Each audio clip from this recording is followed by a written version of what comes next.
Ngayon naman, pagka magse-select, ko-control lang natin sa keyboard, control, then click natin to. Yan, pag lumitaw yung ganung mouse cursor, pwede natin i-click. Okay, sabihin, nakapag-select na tayo. Ang na-select natin, yung mismong shapes nung font na nakatype. Ngayon, pakita ko sa inyo, dito sa select, ayan, gusto nating baligtarin, kiklik natin, or tanggalin yung selection, gusto nating tanggalin, kiklik natin deselect. Ang shortcut ng control D. So, nawala yung selection, ulitin natin. Control, then click. Ayan, na-select natin ngayon yung nakatype na born keys. Ngayon sa select, kung gusto nyo baligtarin naman yung selection, click nyo inverse. Ang shortcut nyan, shift, control, I. Yung kabaligtaran naman niya, ang na-select. Hindi yung born keys. Kung hindi, yung labas ng born keys, yung kabaligtaran. Kung maggagawa naman tayo ng paths na automatic, so yan, balik ko lang to dito sa may selection sa born keys. Ayan, makakagawa tayo ng paths ng selection ng born keys sa pamagitan ng pag-click sa paths. Then, i-click natin ito. Yan yung gumagawa ng automatic na path. So, make work path from selection. Kung ano yung nakaselect, gagawa niya yun ng path. Parang pen tool, pero automatic. So, yun, nakagawa na tayo ngayon ng path. Pwede na natin ngayon yan lagyan ng solid color fill or kahit anong fill layer na gusto natin. Hindi na natin binakat ng pen tool.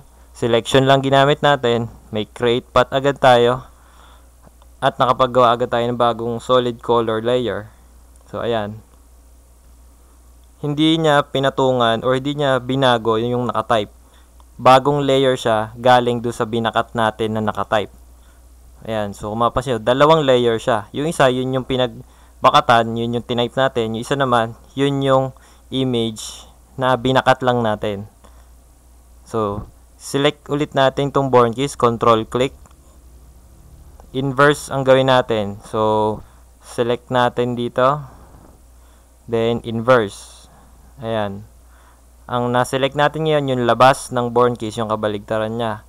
Gawan din natin siya ng path. So, click natin dito. Ayan.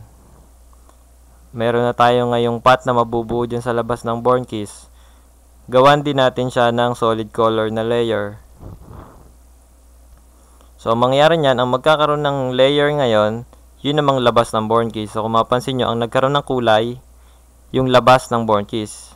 So, ginawa ko lang iba'y kulay. Ayan, click OK. So, kahit i-hide na natin itong text layer ng born keys, okay na. Hindi na natin siya kailangan galawin. Kasi meron na tayong ginawa na kamukha niya.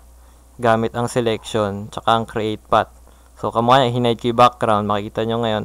Ang laman lang niya, yung layers nung selection ng born keys at yung inverse selection ng born keys.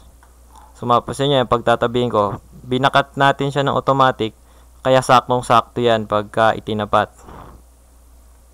Yan. Pwede natin itong gawin, halimbawa pag nagre-replica, pag gumagawang template, pwede natin yung gawin. O kaya halimbawa, malinaw ang isang JPEG na image na nakuha natin, kaso gusto nating palitan yung kulay, pwede natin gawin yun. Isi-selection lang natin siya, control click, gagawa natin ng path, tsaka natin lalagyan ng solid color. Yan. So, yun yung mga pwede natin gawin sa gantong klase ng technique. Ayan. So, pakita ko sa inyo. Ayan. So, pwede natin palitan yung kulay niyan, dalawang yan na magkahiwalay, na hindi sila maapektuhan. So, yun yun. Paggamit ng selection, deselect, select inverse, at make work path.